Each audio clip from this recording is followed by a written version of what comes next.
Sheriff Derek Whitmore. Decorated, charismatic, untouchable. The kind of lawman people trusted without question. But for Eli, Whitmore was a storm that followed him everywhere. Whitmore had been the lead investigator on Emily's disappearance. He closed the case in less than 48 hours. No suspect. No answers. No justice. Whenever Eli asked questions, Whitmore shut him down. Whenever Eli searched on his own, Whitmore threatened to arrest him for interference.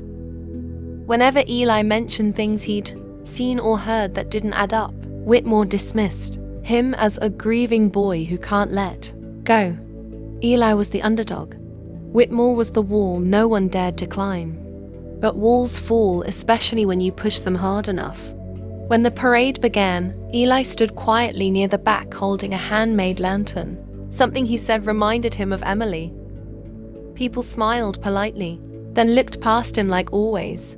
That Eli wasn't watching the lights or the floats. He was watching Sheriff Whitmore. Because for the first time in 5 years, Whitmore looked nervous. Around 8:10 p.m., Whitmore stepped away from the parade route to take a phone call. Witnesses later said he looked agitated, angry, even scared. Eli followed at a distance. He didn't mean to hear what he heard. No, not tonight. We said this was buried. Don't call me again, Whitmore whispered harshly. Minutes later, a scream tore through the street. People panicked. Crowds scattered. Lights flickered as if the town itself shuddered. A young girl was discovered unconscious behind the parade stage, her clothes torn, her hands tied. The crowd gasped, the music stopped, and the first person people blamed was Eli. Why? Because Sheriff Whitmore pointed at him. Whitmore moved too fast. He shoved Eli to the ground, pinned him, and shouted, "I saw him running." He did this. People trusted their sheriff. They always had. Eli didn't fight back. He only whispered, "Sheriff, you know I didn't." Just as Whitmore was about to drag Eli away, a phone rang. Whitmore's phone. And that was the turning point. The call came from a blocked number, but the audio was loud enough for those nearby to hear. A shaking voice said, "Sheriff Whitmore, you promised she'd be safe. You said no one would ever find out what you did to Emily." The world stopped. People stared.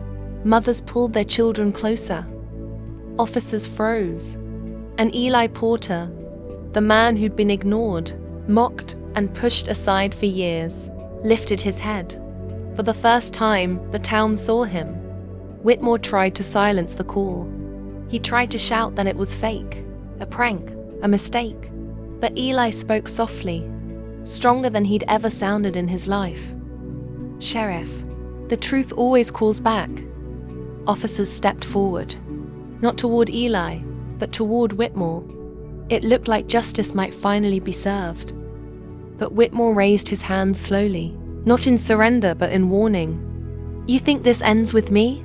You have no idea what's coming." Before anyone could question him, a second scream ripped through the night. Not from the crowd, not from the girl, but from the other side of the parade route, where another child had just vanished. As police scrambled, parents cried out, and sirens lit up the night. Whitmore looked directly at Eli with a chilling smile. "Looks like your sister wasn't the only one." Eli stood frozen, lantern glowing in his shaking hand. The town had just uncovered one secret, but another had taken its place, bigger, darker, and closer than anyone imagined.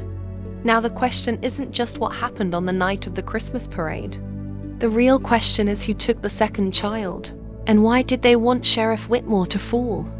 The sirens echoed across Crestwood as officers scattered in every direction, searching for the newly missing child.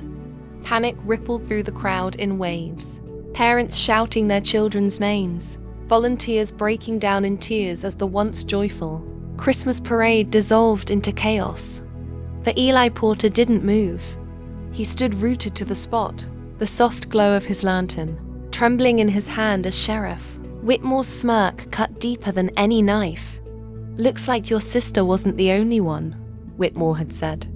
The words rang in Eli's ears long after the sheriff was taken into custody. Even with Whitmore in handcuffs, he held the confidence of a man who believed he could still win. And that terrified everyone. Officers dragged him toward the patrol cars, but Whitmore didn't resist. He simply leaned closer to Eli as he passed. "You're too late," he whispered. Just like last time, Eli felt his chest tighten. The memories came back in fragments. Emily's laughter, her missing backpack, the way Sheriff Whitmore told him to stop playing detective. He'd spent years wondering if something had slipped through the cracks. Now, standing in the cold December night, he realized nothing had slipped. Something had been buried. As Whitmore was placed in the back of the squad car, the town watched in stunned silence. It was the first time anyone had seen the sheriff vulnerable. That Eli knew better. Whitmore wasn't breaking. He was calculating. And that meant someone else was out. There's someone capable of taking a child in the middle of a crowd without anyone noticing. Detective Mara Collins, one of the few officers who had ever treated Eli with respect, approached him slowly. "Eli, we need your help." The words surprised him. Nobody had ever asked for his help before. Not like this. Not with urgency in their voice. "You heard Whitmore. Whoever took this child, he knows something. Maybe everything." Mara's voice trembled. "You're the only person he talks to without playing mind games." Eli shook his head. "He doesn't talk. He taunts." But Mara insisted. "Then let him taunt. Maybe we catch the slips." For the first time, Eli realized that Whitmore's arrogance could be used against him. They brought Eli to the station. Whitmore sat alone in an interrogation room, leaning back in his chair like he was the one in control. When Eli stepped inside, Whitmore's smile widened. Well, the town finally realized you're useful for something other than stocking shelves." Eli didn't respond. He pulled out the lantern he carried, everywhere the lantern he'd built to honor Emily. He set it gently on the table. Whitmore's eyes flicked toward it. "You still holding on to that thing?" "She's not coming back, Eli." Eli exhaled slowly. "You said I was too late." "What did you mean?" Whitmore chuckled. "Oh, Eli, I forgot how literal you are. Too late to save her. Too late to stop what comes next." His eyes burned with amusement. "Too late to stop him." Eli froze. "Him." The word echoed in the room. Whitmore tilted his head. "You think I work alone? You think I had time to drag your sister off while running an entire department?" Eli's stomach dropped. Whitmore leaned in. "There's someone else. Someone who actually knows how to disappear." The air turned colder. Eli whispered, "Who took the child tonight?" Whitmore smiled as if he had been waiting for that question. "Someone smarter than you. Someone hungrier. Someone who hates this town, even more than I do." Whitmore glanced at the clock on the wall. "And if my timing is right, by now he's already miles away." Eli slammed his hands on the table. "Why take another child?" Whitmore shrugged casually. "Insurance, motivation, chaos. Pick whichever makes you sleep better." When Eli demanded more, Whitmore's tone changed. He leaned back, eyes darkening. "The girl tonight? She was practice. The real one was taken 5 minutes before the scream." Eli felt the room spin. "What real one?" Whitmore smiled without warmth. "The mayor's son." Detective Mara burst into the room, breathless. "Eli, he's telling the truth. We just confirmed it. The mayor's boy is missing. No one saw it happen." Whitmore lifted his cuffed hands slightly. "Told you. You're too late. Again." His station erupted with movement. Officers shouted orders. Phones rang non-stop. Maps were spread across desks. But Eli stood perfectly still, staring at Whitmore. Something about the sheriff's confidence didn't make sense. He wasn't just smirking. He was waiting. Then Eli understood. "You're expecting someone." Whitmore didn't deny it. Eli leaned closer. "Whoever took the mayor's son. They're coming for you, aren't they?" Whitmore's smile finally faded. Just slightly. "He won't leave loose ends." Before Eli could process the meaning, the station lights flickered. Once. Twice. The power cut out. The room went black. Officers shouted. Somewhere down the hallway, glass shattered. A heavy thud followed, then a scream. Emergency lights snapped on, casting the station in a dim red glow. Whitmore's chair was empty. The handcuffs lay open on the floor. Eli's heart pounded in his ears. "He's gone," Detective Mara whispered. He couldn't have picked the cuffs. Someone let him out. Footsteps echoed in the hallway. Slow. Deliberate. Eli picked up his lantern. Its soft glow pushed back the red emergency light.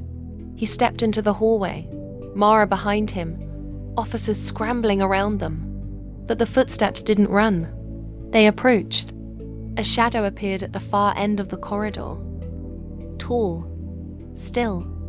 Watching them. Mara whispered, "Eli, don't move." But the figure wasn't looking at her. It was looking at him. The lantern in Eli's hands flickered as if responding to the presence in front of them. Then, from the darkness, a voice calm, controlled, chilling spoke. "Eli Porter, I've been waiting a very long time to meet you." The hallway fell silent. Even the emergency lights seemed to hum softer, as though listening. Eli's breath caught in his throat. "Who are you?" The figure stepped forward, just enough for Eli to see the edges of a familiar necklace, one he hadn't seen since the day Emily disappeared. "You already know," the man said.